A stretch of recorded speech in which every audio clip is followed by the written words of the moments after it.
Why do we work in teams, and why is teamwork important? A lot of us work alone, but when we work in teams, certain things happen that would add value. Team members bring new ideas to the organization. You need fresh blood to keep flowing into the organization so you can remain competitive. Things are moving so quickly, and you need to have that diversity so you can have great ideas flowing in all the time. Team members also help each other solve problems. When you work in teams, you are likely to solve complex problems more so than if you are working alone. There's brainstorming sessions where a lot of ideas are being put on the table and nothing is being ridiculed, just to make sure that we come up with the best possible outcome. And this only happens when you work in teams. When we work in teams also, we support one another. If I happen to fall in sick, someone else will carry the torch and move forward. We can take on more complex tasks to make sure that we accomplish more. And as the saying goes, if you want to go far, you work in teams. If you want to go fast, you work alone. Being part of a team also increases morale. So you're part of a higher common goal, higher objective that you feel that sense of belonging to. So you're more likely to have enhanced morale and also enhanced motivation and inspiration. Now, these are all great things about working in teams, but there's a phenomenon which social psychologists have brought to our attention called groupthink, which is very dangerous when we work in teams. The likelihood of us not wanting to disrupt team harmony may inhibit us from speaking up. And let me give you an example.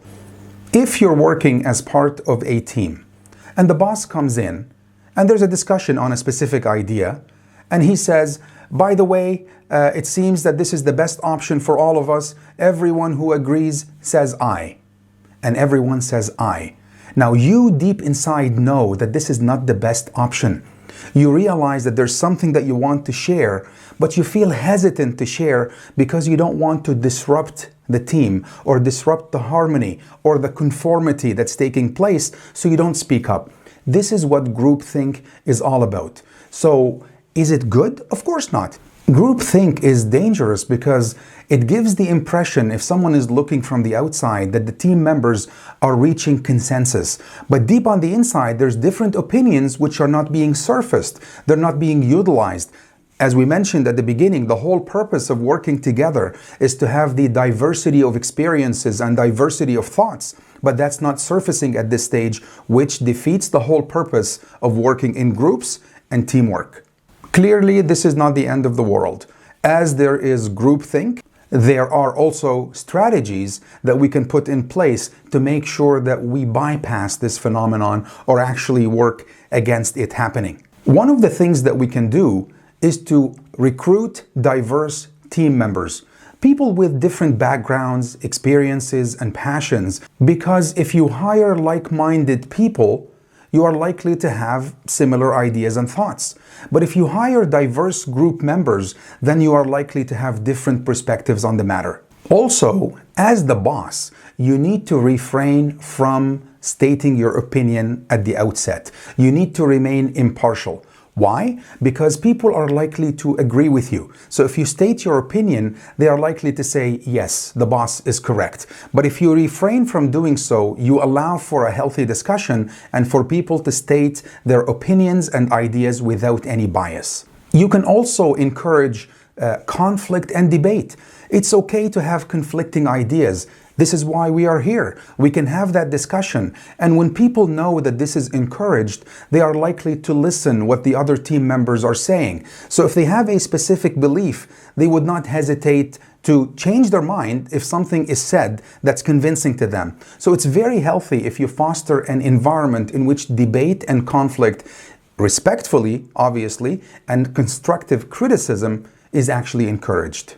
Something else that you can do, which is to assign someone as the devil's advocate. So if they find that the team members are coming to a consensus very quickly, and you think that probably groupthink is taking place, the devil's advocate will try to get the team to think from different perspectives, will actually challenge what's being said, and will say, have you thought about doing it this way? Have you looked at it from this perspective or different angle? So they bring new, fresh thought that would kind of disrupt the groupthink if it's taking place. You can also bring in this devil's advocate from outside your department, because your own team members care about the harmony and the conformity. But if you bring someone from the outside, most likely this person is not going to be part of groupthink that's taking place, and they bring a fresh perspective from the outside, and they would not hesitate to speak out if they find the need to do so. One last thing that you can do is to encourage independent evaluation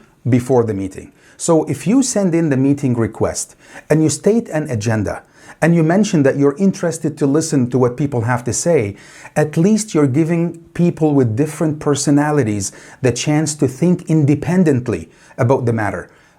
We deal with different personalities all the time. Some people are introverts, some people are extroverts. Some people are likely to be the ones who always speak out. But you want to give a chance to everyone to think about the matter independently. So when they come, they have that preparation that my contribution is actually expected in this meeting, and it's okay for me to speak up. Having discussed the importance of working in teams, it's important to recognize if groupthink is actually taking place. So we have discussed a few strategies that you can do to make sure that everybody speaks up, that you foster an environment in which debate is encouraged, and when you see that team members are just agreeing for the sake of agreeing and you're not utilizing the diverse team members that you have, we've mentioned some of the strategies that you can do so you can have a more successful team environment and you realize the most benefit. Something to ponder on.